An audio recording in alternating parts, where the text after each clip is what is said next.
میری ننند کی ابھی نئی نئی طلاق ہوئی تھی اور وہ ہمارے ساتھ ہی رہتی تھی۔ وہ سارا دن اپنے کمرے میں بند رہتی اور کسی سے بات نہیں کرتی تھی۔ لیکن میں نے نوٹ کیا کہ رات کے پچھلے پہر جب سب سو جاتے تو وہ چپکے سے کچن میں جاتی اور بہت سارا کھانا بناتی تھی۔ ایک رات میں نے چھپ کر اس کا پیچھا کیا تو دیکھا کہ وہ سارا کھانا لے کر گھر کے پچھواڑے میں بنی پرانی کوٹھری کی طرف جا رہی ہے۔ جب میں نے کھڑکی کے اندر جھانکا تو میرے رونگٹے کھڑے ہو گئے، کیونکہ جب سے میری ننند اس گھر میں واپس آئی تھی، اس گھر کی رونق جیسے کہیں دفن ہو کر رہ گئی تھی۔ ایک عجیب سی خاموشی اور اداسی نے ہمارے آنگن میں ڈیرے ڈال لیے تھے۔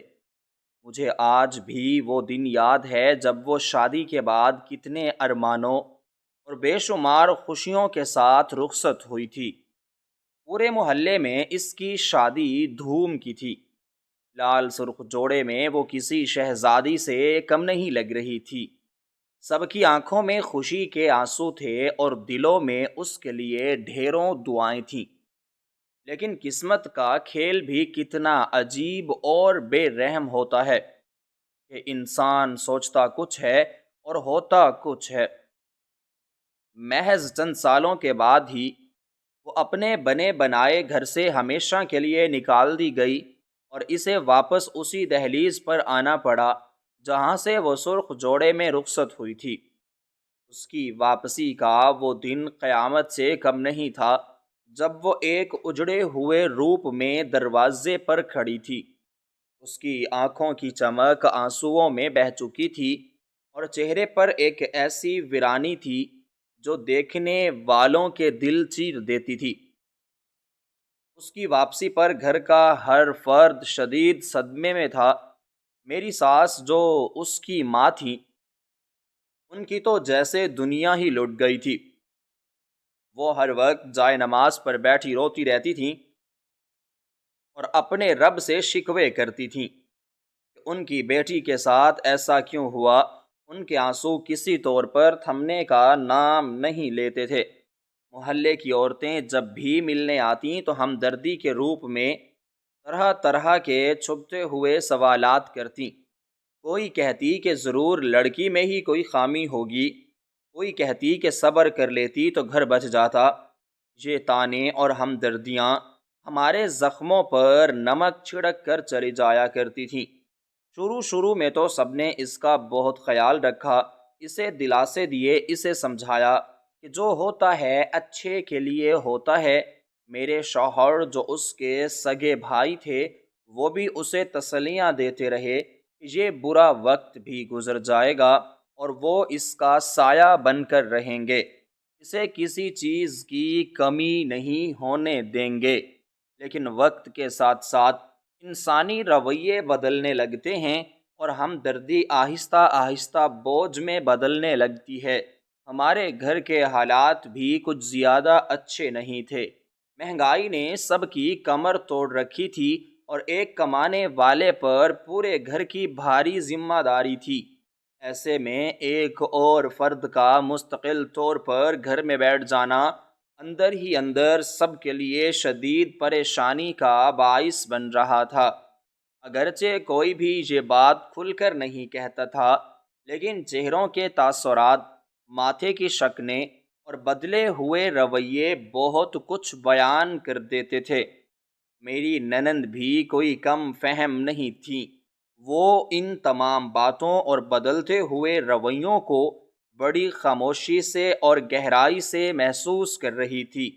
اس کی آنکھوں کی وہ چمک جو کبھی اس کی پہچان تھی، اب بالکل ختم ہو چکی تھی اور ان کی جگہ ایک گہری ویرانی اور انجانے نے لے لی تھی۔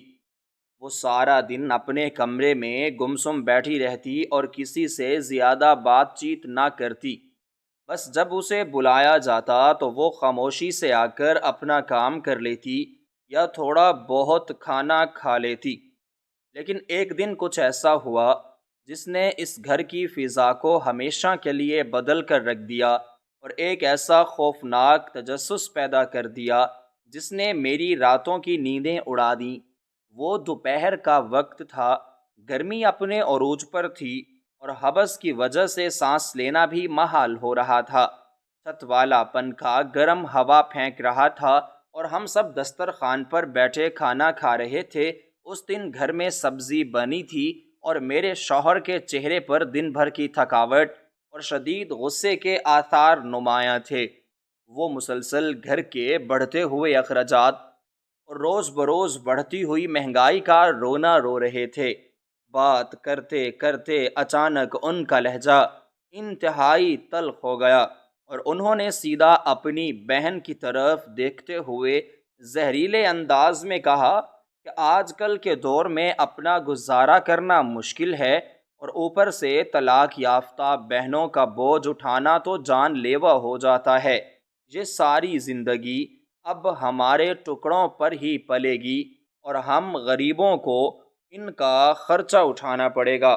یہ سننا تھا کہ دسترخوان پر ایک مہیب اور جان لیوا خاموشی چھا گئی۔ میرے دل کی دھڑکن تیز ہو گئی اور میں نے گھبرا کر اپنی ننند کی طرف دیکھا۔ اس کے ہاتھ سے سبزی کا نوالا چھوٹ گیا اور اس نے اپنا سر جھکا لیا۔ اس نے ایک لفظ بھی ادا نہیں کیا، کوئی شکایت نہیں کی، کوئی آنسو نہیں بہایا، بس وہ خاموشی سے اپنی جگہ سے اٹھی اور اپنے قدموں کو گھسیٹتی ہوئی اپنے کمرے کی طرف چلی گئی۔ مجھے اس وقت اپنے شوہر پر بہت غصہ آیا کہ انہیں اس طرح کی دل آزار بات نہیں کرنی چاہیے تھی، لیکن تیر کمان سے نکل چکا تھا اور وہ سیدھا میری ننند کے دل پر جا لگا تھا۔ اس دن کے بعد سے اس نے ہمارے ساتھ کھانا پینا بالکل چھوڑ دیا۔ وہ سارا دن اپنے کمرے کا دروازہ اندر سے بند رکھتی اور کسی کو اندر آنے کی اجازت نہ دیتی۔ گھر میں ایک عجیب سی وحشت اور سنسنی پھیل گئی تھی۔ میں جب بھی اس کے کمرے کے پاس سے گزرتی تو مجھے اندر سے کوئی آواز نہ آتی۔ ایسا لگتا جیسے اس کمرے میں کوئی زندہ انسان نہیں بلکہ کوئی لاش پڑی ہو۔ میری ساس اس کے دروازے پر دستک دے دے کر تھک جاتی، رو رو کر اسے آوازیں دیتی، لیکن وہ نہ تو دروازہ کھولتی اور نہ ہی کوئی جواب دیتی۔ ہم سب کے دلوں میں طرح طرح کے خوفناک وسوسے جنم لینے لگے تھے کہ کہیں وہ اپنے آپ کو کوئی نقصان نہ پہنچا لے، کہیں وہ مایوسی کے اندھیروں میں اتنا غرق نہ ہو جائے کہ واپسی کا کوئی راستہ ہی نہ بچے۔ میں راتوں کو اٹھ اٹھ کر اس کے دروازے کے سراغ سے اندر جھانکنے کی کوشش کرتی، لیکن اندر گپ اندھیرا ہوتا اور کچھ بھی دکھائی نہ دیتا۔ میری ساس رو رو کر کہتی کہ اسے کسی پیر فقیر کو دکھانا چاہیے، شاید اس پر کسی نے کوئی کالا علم کر دیا ہے جس کی وجہ سے اس کا یہ حال ہو گیا ہے۔ لیکن میرے اندر کا خوف اور تجسس مجھے کچھ اور ہی سوچنے پر مجبور کر رہا تھا۔ مجھے ایسا محسوس ہونے لگا کہ وہ خاموشی سے کوئی ایسا بھیانک منصوبہ بنا رہی ہے جس کی ہمیں کوئی خبر نہیں۔ اس کی یہ پر اسرار خاموشی اور مکمل تنہائی کسی بہت بڑے طوفان کا پیش خیمہ لگ رہی تھی۔ گھر کا ہر فرد اسی سوچ میں گم تھا کہ آخر وہ کمرے کے اندر تنہا کرتی کیا ہے۔ نہ تو وہ روتی ہے، نہ چلاتی ہے، نہ کچھ مانگتی ہے، بس ایک موت جیسی خاموشی نے اس کے کمرے کو اپنے گھیرے میں لیا ہوا ہے۔ بعض اوقات تو مجھے یوں لگتا جیسے اس کی یہ خاموشی ایک بہت بڑی چیخ ہے جو وہ ہم سب کے کانوں تک پہنچانا چاہتی ہے، مگر ہم اسے سننے سے قاصر ہیں۔ دن ہفتوں میں اور ہفتے مہینوں میں بدلنے لگے، لیکن اس کی حالت میں کوئی بہتری نہیں آئی۔ اس کا کمرہ ایک پر اسرار قید خانہ بن چکا تھا، جہاں سے نہ کوئی آواز باہر آتی تھی، نہ ہی کوئی روشنی اندر جاتی تھی۔ میری ساس نے کھانا پینا کم کر دیا تھا۔ ان کی آنکھیں دروازے کی چوکھٹ پر جمی رہتی تھیں کہ شاید کسی پل وہ دروازہ کھلے اور ان کی بیٹی باہر آ جائے، لیکن وہ دروازہ جیسے پتھر کا ہو گیا تھا۔ میں نے کئی بار کوشش کی کہ کسی بہانے سے اس سے بات کروں، اسے یقین دلاؤں کہ ہم اس کے ساتھ ہیں، لیکن میری ہر کوشش ناکام رہی۔ اس کی یہ خاموشی میرے لیے ایک معمہ بنتی جا رہی تھی۔ میرے ذہن میں ہر وقت یہی سوال گردش کرتا رہتا کہ آخر ایک زندہ انسان اتنے دنوں تک بغیر کھائے پیے اور بغیر کسی سے بات کیے کیسے زندہ رہ سکتا ہے؟ کیا وہ رات کے اندھیرے میں کوئی ایسا کام کرتی ہے جس کی ہمیں خبر نہیں؟ کیا وہ کسی انجانی دنیا سے رابطہ کر چکی ہے؟ یہ خیالات مجھے راتوں کو سونے نہیں دیتے تھے۔ میں گھنٹوں اس دروازے کے باہر کھڑی رہتی کہ شاید کوئی آہٹ سنائی دے، کوئی سرگوشی سنائی دے، لیکن وہاں صرف ایک خوفناک سناٹا ہوتا تھا جو میرے کانوں کے پردے پھاڑنے لگتا تھا۔ میرے شوہر بھی اب اپنی بات پر پچھتا رہے تھے۔ انہیں احساس ہو گیا تھا کہ ان کے چند تلخ الفاظ نے ان کی بہن کی جان لے لی ہے۔ وہ بھی راتوں کو اٹھ کر اس کے دروازے کے باہر کھڑے روتے رہتے اور اس سے معافی مانگتے، لیکن اندر سے کوئی جواب نہ آتا۔ ہمارا سارا گھرانہ ایک انجانے خوف کا شکار ہو چکا تھا۔ بچے بھی اس کمرے کی طرف جانے سے ڈرنے لگے تھے۔ ایسا لگتا تھا جیسے اس بند دروازے کے پیچھے کوئی بہت بڑا راز چھپا ہے جو کسی بھی وقت ہمارے سامنے آ سکتا ہے۔ میری ساس کی حالت روز بروز بگڑتی جا رہی تھی۔ وہ اب باتیں بھولنے لگی تھیں اور ہر وقت بس اسی دروازے کو تکتی رہتی تھیں۔ میں نے کئی بار سوچا کہ دروازہ توڑ دوں، لیکن مجھے ڈر تھا کہ کہیں اندر کوئی ایسا منظر نہ ہو جو ہماری جان نکال دے۔ میرے ذہن میں عجیب و غریب کہانیاں بننے لگی تھیں۔ کبھی مجھے لگتا کہ وہ اندر بیٹھ کر روتی ہے اور اپنے آنسوؤں سے کوئی نئی دنیا بسا رہی ہے، اور کبھی مجھے محسوس ہوتا کہ وہ ہمارے خلاف کوئی گہری سازش تیار کر رہی ہے تاکہ وہ اس بے عزتی کا بدلہ لے سکے جو اس گھر میں اس کے ساتھ ہوئی تھی۔ رات کی تاریکی جب گہری ہو جاتی تو مجھے اکثر اس کے کمرے سے کچھ عجیب سی سرسراہٹ محسوس ہوتی، جیسے کوئی بہت ہی دھیمے قدموں سے چل رہا ہو۔ میں چپکے سے اپنے بستر سے اٹھتی اور دیوار کے ساتھ کان لگا کر سننے کی کوشش کرتی، لیکن وہ آواز اتنی مدھم ہوتی کہ کچھ سمجھ نہ آتا۔ کبھی ایسا لگتا جیسے کوئی کاغذ پھاڑ رہا ہو، اور کبھی جیسے کوئی برتنوں کو بہت احتیاط سے رکھ رہا ہو۔ یہ مدھم سی آوازیں میرے اندر کے تجسس کو اور بھی ہوا دیتی تھیں۔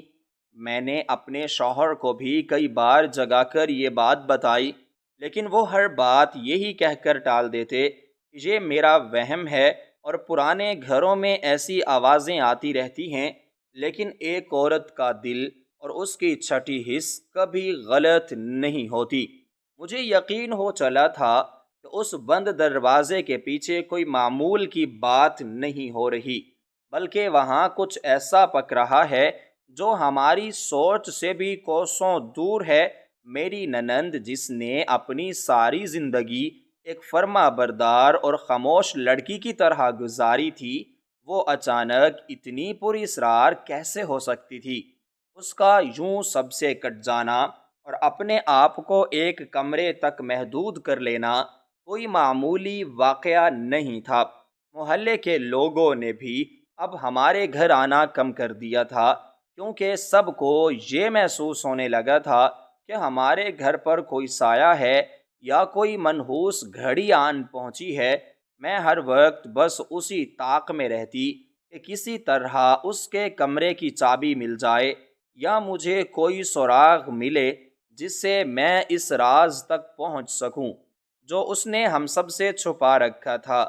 دن بھر کے کام کاج کے دوران بھی میری نظریں اسی دروازے پر ٹکی رہتیں کہ شاید وہ کبھی تو باہر نکلے گی، کبھی تو اسے پیاس لگے گی، کبھی تو اسے ہماری یاد آئے گی، لیکن وہ تو جیسے اس دنیا سے ہی کٹ چکی تھی اور اس نے اپنے گرد ایک ایسی مضبوط فصیل کھڑی کر لی تھی جسے توڑنا ہمارے لیے ناممکن ہو چکا تھا۔ اس کی یہ خاموشی اور اس کا یہ رویہ ہمارے لیے ایک ایسا عذاب بن گیا تھا جس نے ہماری زندگی کی ساری خوشیاں چھین لی تھیں۔ ہم سب نے اپنے طور پر یہ تسلیم کر لیا تھا کہ اس کے دماغ پر صدمے کا گہرا اثر ہوا ہے اور وہ اپنی زندگی کی حقیقتوں سے بھاگ کر ایک ایسی تاریک دنیا میں کھو گئی ہے جہاں سے اسے واپس لانا اب ہمارے بس کی بات نہیں رہی۔ سب نے یہی سمجھ لیا تھا کہ وہ تو اپنا ذہنی توازن ہی کھو بیٹھی ہے یا کم از کم شدید ڈپریشن کا شکار ہے، اور اسی سوچ نے ہمارے گھر کے ماحول کو مزید بوجھل اور خوفناک بنا دیا تھا۔ دن تو جیسے تیسے کٹ جاتا، لیکن رات کا اندھیرا اپنے ساتھ ایک عجیب سی وحشت لے کر آتا۔ مجھے اب راتوں کو نیند آنا بند ہو گئی تھی۔ میں بستر پر لیٹی چھت کو گھورتی رہتی اور میرے کانوں میں بس اسی ایک بند کمرے کی خاموشی گونجتی رہتی۔ میرے شوہر دن بھر کی تھکاوٹ کے بعد گہری نیند سو جاتے، لیکن میری آنکھوں سے نیند کوسوں دور جا چکی تھی۔ مجھے ہر وقت ایسا محسوس ہوتا جیسے اس گھر کے کونوں میں کوئی اندیکھا سایہ چھپا بیٹھا ہے جو کسی بھی وقت ہم پر حملہ کر دے گا۔ میری ساس کی حالت مزید خراب ہو چکی تھی۔ وہ اب جائے نماز پر بیٹھی کسی انجانے خوف سے کانپتی رہتی اور کچھ بڑبڑاتی رہتی۔ ان کی آنکھوں کی بینائی بھی مسلسل رونے کی وجہ سے کمزور پڑ گئی تھی، لیکن ان کی نظریں ہمیشہ اسی بند دروازے پر جمی رہتی۔ گھر کے کام کاج میں بھی اب میرا دل نہیں لگتا تھا۔ ہر چیز بے ترتیب اور بکھری بکھری سی رہنے لگی تھی۔ برتنوں کی ہلکی سی آواز بھی مجھے ڈر لگنے لگا تھا کہ کہیں یہ آوازیں بند کمرے کی خاموشی کو توڑ کر کوئی طوفان نہ کھڑا کر دے۔ وقت یوں ہی رینگ رینگ کر گزر رہا تھا کہ ایک دن مجھے باورچی خانے میں کچھ عجیب سی تبدیلی محسوس ہوئی۔ مہینے کا راشن جو میں نے اپنے ہاتھوں سے سنبھال کر رکھا تھا، مجھے اس میں نمایاں کمی نظر آئی۔ آٹے کا کنستر جو کل تک آدھا بھرا ہوا تھا، آج مجھے وہ کافی حد تک خالی محسوس ہوا۔ شروع میں تو میں نے سوچا کہ شاید میرا وہم ہے یا میں بھول گئی ہوں کہ میں نے کتنا آٹا استعمال کیا تھا، لیکن پھر یہ سلسلہ روز کا معمول بن گیا۔ کبھی چاولوں کی بوری میں سے چاول کم ہو جاتے تو کبھی گھی کا ڈبہ تیزی سے خالی ہونے لگتا۔ میں نے اس بارے میں اپنی ساس سے ذکر کیا تو انہوں نے کمزوری اور صدمے کی وجہ سے میری بات پر کوئی خاص توجہ نہ دی اور کہا کہ شاید چوہے کھا جاتے ہوں گے، لیکن جوتے اتنی مقدار میں راشن کیسے غائب کر سکتے تھے؟ یہ بات میرے دماغ میں کسی ہتھوڑے کی طرح بجنے لگی۔ میرے اندر کا وہم اب ایک خوفناک حقیقت کا روپ دھار رہا تھا۔ میں نے باورچی خانے کی چیزوں پر کڑی نظر رکھنا شروع کر دی، اور پھر ایک رات کچھ ایسا ہوا جس نے میرے قدموں تلے سے زمین نکال دی۔ رات کے تقریباً 3 بج رہے تھے۔ سارا گھر گہری نیند میں تھا اور باہر گلی میں آوارہ کتوں کے بھونکنے کی آوازیں آ رہی تھیں۔ مجھے پیاس لگی تو میں پانی پینے کے لیے اٹھی۔ جیسے ہی میں نے اپنے کمرے کا دروازہ کھولا، مجھے پورے گھر میں ایک عجیب سی مہک محسوس ہوئی۔ یہ کسی سالن کے بھوننے اور روٹیاں پکنے کی خوشبو تھی جو بہت ہی مدھم تھی، لیکن میرے نتنوں سے ٹکرا کر میرے دماغ کو سن کر رہی تھی۔ میں ساکت کھڑی رہ گئی۔ اتنی رات گئے کون کھانا پکا سکتا ہے؟ میں نے ڈرتے ڈرتے باورچی خانے کی طرف قدم بڑھائے، لیکن وہاں گپ اندھیرا تھا اور چولہا بالکل ٹھنڈا پڑا تھا۔ میں نے سوچا شاید یہ پڑوسیوں کے گھر سے آ رہی ہو، لیکن اتنی رات گئے پڑوسیوں کے گھر سے بھی ایسی خوشبو آنا محال تھا۔ میں واپس اپنے کمرے میں آ گئی، لیکن میرا دل اتنی زور سے دھڑک رہا تھا کہ مجھے اپنے کانوں میں اس کی آواز سنائی دے رہی تھی۔ اگلی رات میں نے فیصلہ کیا کہ میں نہیں سوؤں گی اور اس راز کا پتہ لگا کر رہوں گی۔ میں نے اپنے شوہر کو بھی کچھ نہیں بتایا کیونکہ وہ ویسے ہی پریشان رہتے تھے اور میری باتوں کو وہم قرار دے کر ٹال دیتے تھے۔ رات کا پچھلا پہر شروع ہو چکا تھا۔ میں بستر پر لیٹی ہوئی تھی اور میری نظریں دیوار گیر گھڑی پر جمی تھیں۔ ٹک ٹک کرتی سوئیوں کی آواز مجھے ڈرا رہی تھی۔ اچانک مجھے ایک بہت ہی ہلکی سی آہٹ سنائی دی۔ یہ آہٹ اس بند دروازے کی طرف سے آئی تھی جسے پچھلے کئی مہینوں سے کسی نے نہیں کھولا تھا۔ میری سانسیں سینے میں اٹک گئیں۔ میں نے احتیاط سے اپنے اوپر سے چادر ہٹائی اور ننگے پاؤں دبے قدموں کمرے سے باہر نکلی۔ دالان میں ہلکی سی چاندنی پھیلی ہوئی تھی اور اس چاندنی میں نے جو منظر دیکھا اس نے میرے خون کو برف کر دیا۔ میری ننند، جس کے بارے میں ہم سب کا خیال تھا کہ وہ صدمے سے آدھی رہ گئی ہے، وہ اپنے کمرے سے باہر نکل رہی تھی، لیکن اس کی چال میں کوئی کمزوری یا بیماری نہیں تھی۔ وہ بالکل سیدھی چل رہی تھی اور اس کے قدموں میں ایک عجیب سی پھرتی تھی۔ اس نے سر پر ایک بڑی سی سیاہ چادر اوڑھ رکھی تھی جس سے اس کا چہرہ چھپا ہوا تھا۔ وہ سیدھا باورچی خانے کی طرف گئی۔ میں دالان کے ایک تاریک کونے میں چھپ کر اسے دیکھنے لگی۔ اس نے باورچی خانے میں کوئی بتی نہیں جلائی تھی، بلکہ اندھیرے میں ہی اس نے مٹی کے تیل والا ایک چھوٹا سا چولہا نکالا جسے ہم نے سالوں سے استعمال نہیں کیا تھا، اور اسے بہت مہارت سے جلایا۔ اس کی حرکات اتنی نپی تلی اور خاموش تھیں کہ جیسے وہ کوئی انسان نہیں بلکہ کوئی سایہ ہو جو بغیر کوئی آواز پیدا کیے اپنا کام کر رہا ہو۔ اس نے آٹا گوندنا شروع کیا اور اس کی رفتار دیکھ کر میری آنکھیں پھٹی کی پھٹی رہ گئیں۔ وہ اتنی تیزی سے اور اتنی زیادہ مقدار میں آٹا گوندھ رہی تھی جو ہمارے پورے خاندان کے لیے بھی بہت زیادہ تھا۔ پھر اس نے سالن بنانا شروع کیا۔ وہ ان پر مصالحے ڈال رہی تھی اور چمچ ہچلا رہی تھی، لیکن حیرت انگیز بات یہ تھی کہ برتنوں کی ذرا سی بھی آواز پیدا نہیں ہو رہی تھی۔ یہ سب کچھ اتنا غیر فطری اور خوفناک تھا کہ میرے ہاتھ پیر کانپنے لگے۔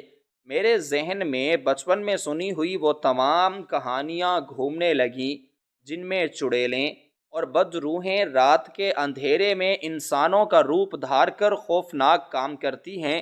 کیا یہ میری ننند ہی تھی یا اس کے روپ میں کوئی اور بلا ہمارے گھر میں گھس آئی تھی؟ کیا وہ یہ سارا کھانا کسی غیر ملئی مخلوق کے لیے بنا رہی تھی جس نے اس کے دماغ پر قبضہ کر لیا تھا؟ میرے اندر کا خوف اب دہشت میں بدل چکا تھا۔ میں وہاں سے بھاگ کر اپنے شوہر کو جگانا چاہتی تھی، لیکن میرے قدم زمین کے ساتھ چپک گئے تھے۔ میری آنکھیں اس بھیانک منظر سے ہٹ نہیں رہی تھیں۔ وہ مسلسل 2 گھنٹے تک اسی طرح خاموشی سے کام کرتی رہی۔ اس نے ڈھیروں روٹیاں پکائیں اور ایک بڑے سے برتن میں سالن انڈیلا۔ اس دوران اس نے ایک بار مڑ کر نہیں دیکھا۔ اس کا سارا دھیان بس اپنے کام پر تھا۔ جب وہ سب کچھ پکا چکی تو اس نے اس سارے کھانوں کو بڑے بڑے کپڑوں میں اور برتنوں میں احتیاط انداز میں لپیٹنا شروع کر دیا۔ اس نے گٹڑیوں کو اس طرح باندھا جیسے وہ کسی لمبے سفر پر جانے کی تیاری کر رہی ہو۔ میرا دل زور سے دھڑک رہا تھا کہ اب وہ کیا کرے گی؟ کیا وہ سب کھا جائے گی یا اسے کہیں اور لے جائے گی؟ اس نے وہ بھاری گٹڑیاں اٹھائیں اور باورچی خانے سے باہر نکل آئی، لیکن وہ اپنے کمرے کی طرف جانے کی بجائے گھر کے پچھواڑے کی طرف جانے والے پرانے دروازے کی طرف مڑ گئی۔ یہ وہ دروازہ تھا جو پچھلے کئی سالوں سے بند پڑا تھا اور جس کی چٹختی کو زنگ لگ چکا تھا۔ گھر کا پچھواڑا ایک ایسی جگہ تھی جہاں ہم دن کی روشنی میں بھی جانے سے کتراتے تھے۔ وہاں بڑی بڑی جنگلی جھاڑیاں اگائی تھیں اور پرانے ٹوٹے ہوئے فرنیچر اور کباڑ کا ڈھیر لگا ہوا تھا۔ وہاں ایک پرانی اور خستہ کوٹری بھی بنی ہوئی تھی جو ہمارے دادا جان کے زمانے کی تھی اور جس کی چھت جگہ جگہ سے گر چکی تھی۔ اس کوٹری کے بارے میں محلے میں مشہور تھا کہ وہاں آسیب کا سایہ ہے، اور اسی وجہ سے ہم نے بچپن سے ہی اس طرف جانا چھوڑ دیا تھا۔ میری ننند اس زنگ آلود دروازے کے پاس پہنچی اور اس نے بغیر کسی مشکل کے اس دروازے کو کھول دیا۔ دروازے کے کھلنے کی کوئی آواز نہیں آئی، جیسے کسی نے اس کے قبضوں میں پہلے سے ہی تیل ڈال رکھا ہو۔ وہ باہر اندھیرے میں نکل گئی اور دروازہ اس کے پیچھے کھلا رہ گیا۔ میرا تجسس اب میرے خوف پر حاوی ہو چکا تھا۔ مجھے یہ جاننا تھا کہ وہ اتنی رات گئے اس آسیب زدہ جگہ پر یہ سارا کھانا لے کر کیوں جا رہی ہے۔ میں نے اللہ کا نام لیا اور لرزتے قدموں کے ساتھ اس کھلے دروازے کی طرف بڑھنے لگی۔ باہر رات کی تاریکی انتہائی گہری تھی اور ایک سرد اور خوفناک ہوا چل رہی تھی جس سے جھاڑیوں کے پتے سرسرا رہے تھے اور ایسی آوازیں پیدا کر رہے تھے جیسے کوئی سرگوشیاں کر رہا ہو۔ میں نے دروازے کی چوکھٹ عبور کی اور پچھواڑے کی کچی زمین پر قدم رکھا۔ مٹی کی نم اور بوسیدہ بو میرے نتنوں میں گھس گئی۔ آسمان پر بادل چھائے ہوئے تھے اور چاند کی روشنی نہ ہونے کے برابر تھی۔ مجھے سامنے صرف کالے سائے نظر آ رہے تھے۔ میں نے دیوار کے ساتھ ساتھ چلنا شروع کیا تاکہ میرے قدموں کی آواز پیدا نہ ہو۔ میرے دل کی دھڑکن اتنی تیز تھی کہ مجھے ڈر تھا کہ کہیں وہ سن نہ لے۔ اچانک میرے پاؤں کے نیچے کوئی سوکھی ٹہنی آئی اور ایک ہلکی سی کڑک پیدا ہوئی۔ میں وہیں پتھر کا بت بن کر کھڑی ہو گئی۔ میری سانس رک گئی اور میں نے آنکھیں بند کر لیں کہ وہ اب مڑ کر مجھے دیکھ لے گی اور شاید میرا گلا دبا دے گی، لیکن کچھ نہیں ہوا۔ وہاں صرف ہوا کی سنسناہٹ اور رات کے کیڑوں کی آوازیں تھیں۔ میں نے دھیرے سے آنکھیں کھولیں تو دیکھا کہ وہ کوٹری کی طرف جا رہی ہے۔ اس کی چال میں کوئی ہچکچاہٹ نہیں تھی، جیسے وہ اس راستے سے روز گزرتی ہو۔ میں کوٹری کے خستہ لکڑی کے دروازے تک پہنچی جو ہمیشہ سے ایک بھاری تالے سے بند رہتا تھا، لیکن آج وہ دروازہ تھوڑا سا کھلا ہوا تھا۔ اس نے دروازے کو دھکا دیا اور اندر داخل ہو گئی۔ میں درختوں اور جھاڑیوں کی آڑ لیتی ہوئی کوٹری کے بالکل قریب پہنچ گئی۔ کوٹری کی دیواریں گیلی اور کائی لگی ہوئی تھیں اور ان میں سے ایک عجیب سی سڑاند آ رہی تھی جو میرے معدے کو الٹ رہی تھی۔ میں نے دیکھا کہ کوٹری کے اندر ایک ہلکی سی زرد روشنی ٹمٹما رہی ہے، جیسے کسی نے اندر کوئی پرانی لالٹین یا موم بتی جلا رکھی ہو۔ اس روشنی سے کوٹری کے اندر کے سائے باہر کچی زمین پر رقص کرتے ہوئے محسوس ہو رہے تھے۔ میرے رونگٹے کھڑے ہو چکے تھے اور میرے جسم کا سارا خون جیسے نچڑ چکا تھا۔ مجھے اندر سے کچھ مدھم سی آوازیں آنے لگیں۔ یہ آوازیں نہ تو کسی کے رونے کی تھیں اور نہ ہی ہنسنے کی، بلکہ یہ آوازیں تھیں جیسے کوئی جلدی جلدی کچھ کھا رہا ہو اور ساتھ ہی بہت دھیمی آواز میں کچھ بول رہا ہو۔ میری ننند کی آواز تو میں پہچان سکتی تھی، لیکن اس کے ساتھ جو دوسری آواز تھی وہ میرے لیے بالکل اجنبی اور خوفناک تھی۔ کیا وہ کسی جن کو کھانا کھلا رہی تھی یا اس نے کسی شیطان کو اپنا غلام بنا لیا تھا؟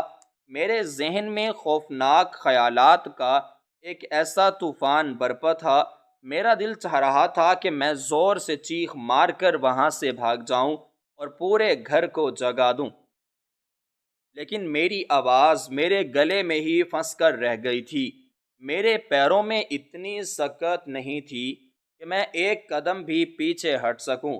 کوٹری کی ایک طرف ایک چھوٹی سی کھڑکی تھی جس کے شیشے ٹوٹے ہوئے تھے اور اس پر گرد اور مکڑی کے جالوں کی ایک موٹی تہ جمی ہوئی تھی۔ وہ کھڑکی مجھ سے صرف چند قدموں کے فاصلے پر تھی۔ اگر میں وہاں تک پہنچ جاتی تو میں اندر کا سارا منظر دیکھ سکتی تھی، لیکن وہاں تک جانے کا مطلب تھا موت کو دعوت دینا۔ میرا ہر قدم مجھے ایک اندھی کھائی کی طرف لے جا رہا تھا جہاں سے واپسی ناممکن تھی۔ میں نے کانپتے ہوئے ہاتھوں سے کوٹڑی کی کھردری دیوار کو چھوا۔ دیوار کی ٹھنڈک میرے جسم میں اتر گئی۔ میں نے اپنی آنکھیں بند کی اور اپنے رب کو یاد کیا۔ میری سانسیں اکھڑ رہی تھیں اور مجھے لگ رہا تھا کہ میں کسی بھی وقت بے ہوش ہو کر گر جاؤں گی، لیکن میرے اندر کا وہ پر اسرار تجسس جو مجھے یہاں تک کھینچ لایا تھا، وہ مجھے پیچھے ہٹنے نہیں دے رہا تھا۔ مجھے اس راز سے پردہ اٹھانا تھا جو اس گھر کی بنیادوں کو دیمک کی طرح چاٹ رہا تھا۔ میں نے اپنے خوف کو شکست دینے کا فیصلہ کیا اور دیوار کے ساتھ ساتھ رینگتے ہوئے اس گرد آلود اور بھیانک کھڑکی کی طرف بڑھنے لگی۔ میرا ہر قدم ایک صدی کے برابر محسوس ہو رہا تھا۔ کھڑکی کے پاس پہنچ کر میں نے رک کر ایک لمبی سانس لی۔ اندر سے آنے والی آوازیں اب زیادہ واضح ہو گئی تھیں۔ سالن کی خوشبو اور اس بوسیدہ کوٹڑی کی سڑاند مل کر ایک عجیب سا احساس پیدا کر رہی تھیں۔ میں نے اپنے کانپتے ہوئے ہاتھوں کو کھڑکی کے کنارے پر رکھا۔ شیشے کی کھرچیاں میرے ہاتھوں میں چبھنے لگیں، لیکن مجھے اس وقت کسی درد کا احساس نہیں ہو رہا تھا۔ میرا پورا دھیان بس اس بات پر تھا کہ اس دیوار کے اس پار کیا قیامت برپا ہے۔ میں نے اپنے دل پر پتھر رکھا اور اپنی آنکھیں بند کر کے ایک آخری بار اپنے آپ کو تیار کیا، اور پھر میں نے آہستہ آہستہ اپنا چہرہ اس ٹوٹے ہوئے شیشے کے قریب کیا اور اپنے خوف کو دباتے ہوئے اندر کی طرف جھانکنے کی ہمت کی، تو میرے دل کی دھڑکن ایک لمحے کے لیے بالکل رک گئی۔ میری سانسیں جیسے میرے گلے میں اٹک گئی تھیں اور میرا سارا جسم سرد پڑ گیا تھا۔ مجھے ایسا لگ رہا تھا کہ میں کوئی ایسا بھیانک نظارہ دیکھنے والی ہوں جو میری جان نکال دے گا، یا کسی بدروح کو اپنی ننند کے روپ میں کوئی خوفناک عمل کرتے ہوئے دیکھوں گی۔ لیکن اندر کا جو منظر میری لرزتی ہوئی آنکھوں کے سامنے ابھرا، وہ میری تمام تر توقعات، میرے تمام خوفناک وہموں اور ان ساری ڈراؤنی کہانیوں کے بالکل برعکس تھا جو میں پچھلے کئی مہینوں سے اپنے ذہن میں بن رہی تھی۔ میرے رونگٹے تو اب بھی کھڑے ہوئے تھے، لیکن اب یہ کسی اندیکھے خوف کی وجہ سے نہیں، بلکہ ایک شدید حیرت اور گہرے صدمے اور ایک ایسی شرمندگی کے باعث تھا جس نے میری روح تک کو ہلا کر رکھ دیا تھا۔ اس بوسیدہ اور بدبودار کوٹڑی کے اندر کوئی چڑیل نہیں تھی، کوئی جن نہیں تھا، کوئی کالا جادو نہیں ہو رہا تھا، اور نہ ہی کوئی آسیب تھا جسے میری ننند رات کے اس بھیانک اندھیرے میں کھانا کھلا رہی ہو۔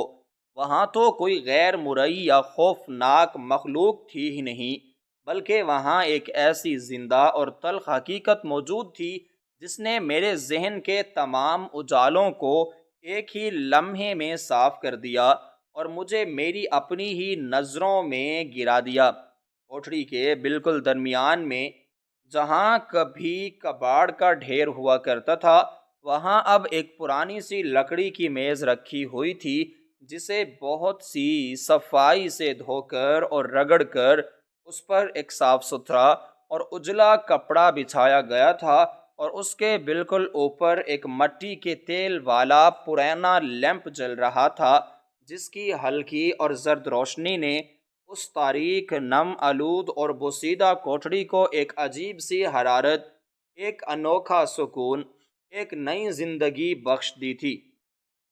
اس لیمپ کی ٹمٹماتی ہوئی روشنی میں نے اپنی ننند کو دیکھا جو مسلسل حرکت میں تھی اور ایک لمحے کے لیے بھی نہیں رک رہی تھی۔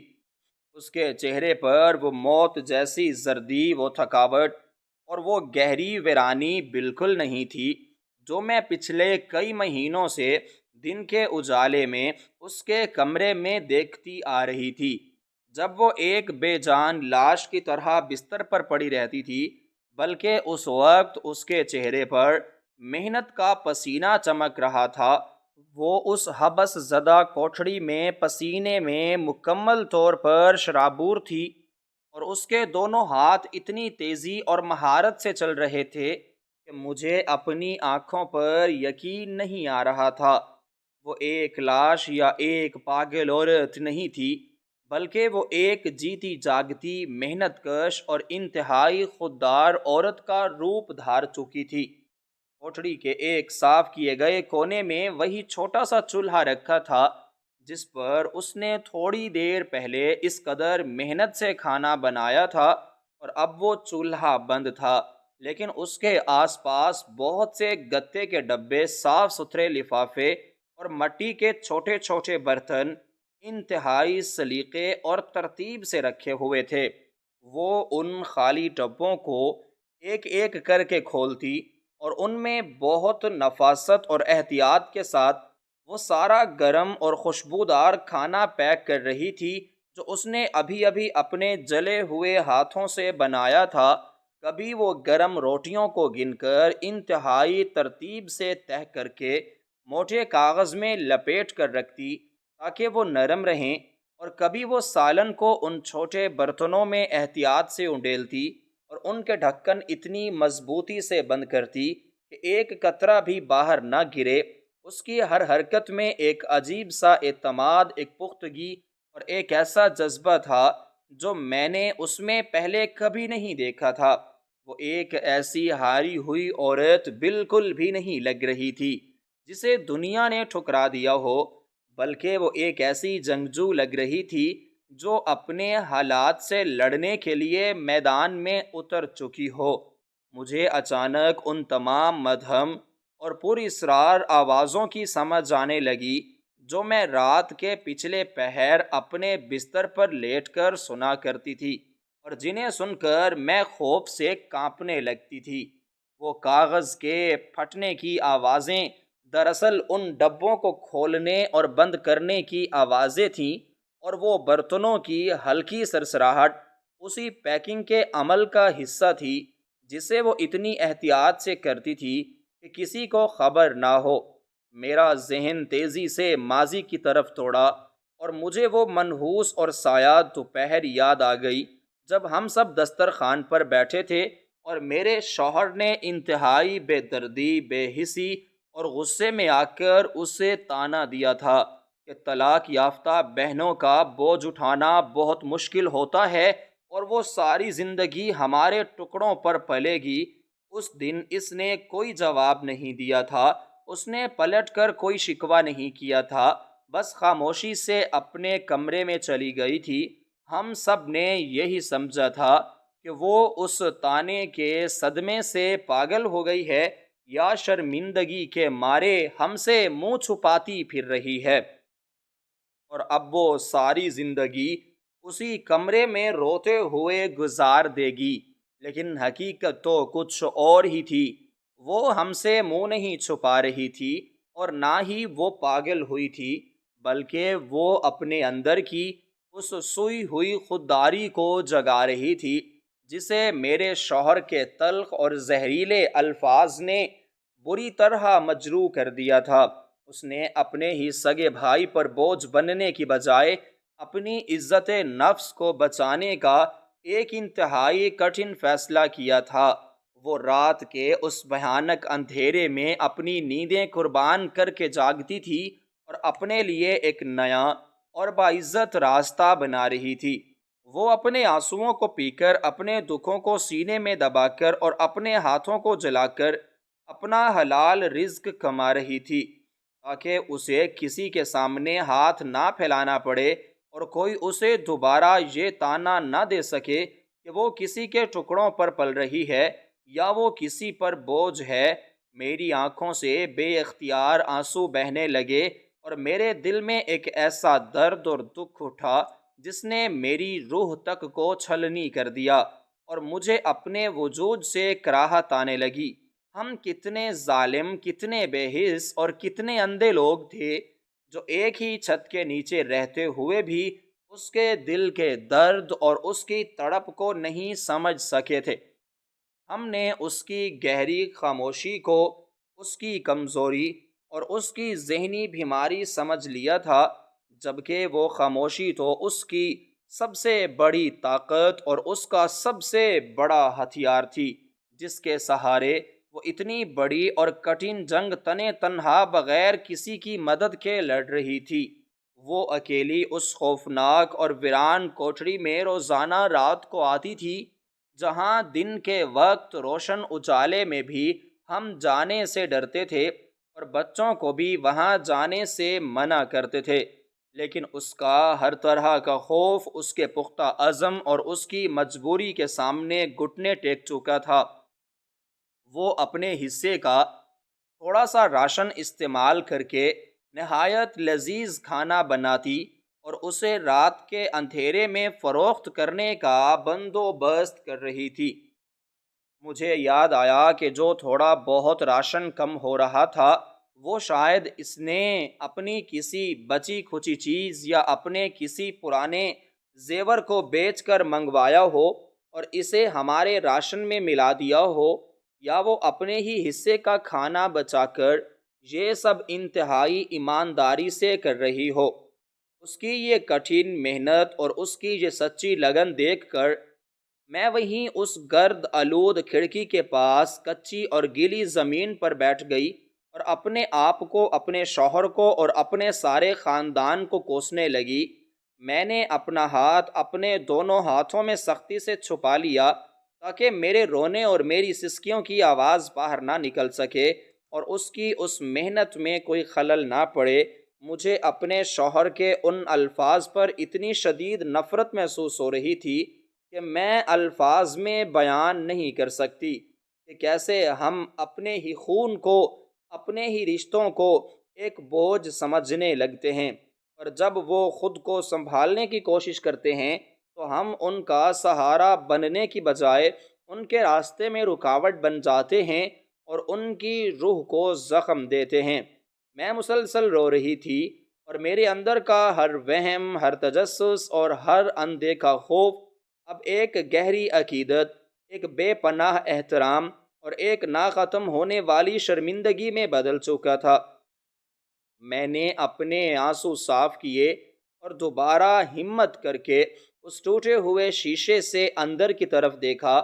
وہ اب تک سارا کا سارا کھانا مختلف ڈبوں اور لفافوں میں پیک کر چکی تھی اور اس نے ان تمام ڈبوں کو ایک بڑے سے صاف اور مضبوط بیگ میں انتہائی ترتیب سے رکھ دیا تھا۔ اس کے چہرے پر تھکاوٹ ضرور تھی، لیکن اس تھکاوٹ میں ایک عجیب سا سکون اور ایک سچا اطمینان بھی چھلک رہا تھا۔ وہ انسان جو سکون کو صرف اپنی محنت کی کمائی سے ملتا ہے اور جو کسی کے آگے ہاتھ پھیلانے سے کبھی حاصل نہیں ہو سکتا، اچانک اس ویران کوٹڑی کی پچھلی طرف سے جو گلی کی طرف کھلتی تھی ایک ہلکی سی اور جانی پہچانی آہٹ ہوئی۔ وہ آہٹ کسی پیدل چلنے والے کی نہیں بلکہ کسی دو پہیوں والی سواری کے رکنے کی تھی۔ مجھے گلی کی طرف سے ایک مدھم سی روشنی اندر آتی ہوئی محسوس ہوئی، جیسے کسی نے اپنی سواری کی روشنی عین دروازے کے سامنے بند کر دی ہو۔ میری ننند جو اب تک مسلسل کام میں مگن تھی، اس نے یہ آہٹ سنتے ہی جلدی سے اپنے پسینے سے بھیگے ہوئے چہرے پر اپنی بڑی سی چادر کو ٹیک کیا اور اپنے سر اور بالوں کو اچھی طرح ڈھانپ لیا۔ اس نے وہ بھاری اور کھانوں سے بھرا ہوا بیگ اپنے دونوں ہاتھوں سے اٹھایا اور کوٹڑی کے اس پچھلے دروازے کی طرف بڑھی جو برسوں سے بند پڑا رہتا تھا۔ اس نے انتہائی خاموشی اور احتیاط سے اس پرانے دروازے کی زنگ آلود چٹخنی کھولی تو باہر گلی کا تاریک منظر تھوڑا سا نظر آنے لگا۔ باہر ایک جوان لڑکا کھڑا تھا جس نے حفاظت کے لیے اپنے سر پر ایک بڑا سا خول پہنا ہوا تھا اور اس کی واضح قطع سے وہ کسی کھانوں کی فراہمی والی کمپنی کا نمائندہ لگ رہا تھا، جو رات کے وقت لوگوں تک ان کا منگوایا ہوا کھانا پہنچانے کا کام کرتا ہے۔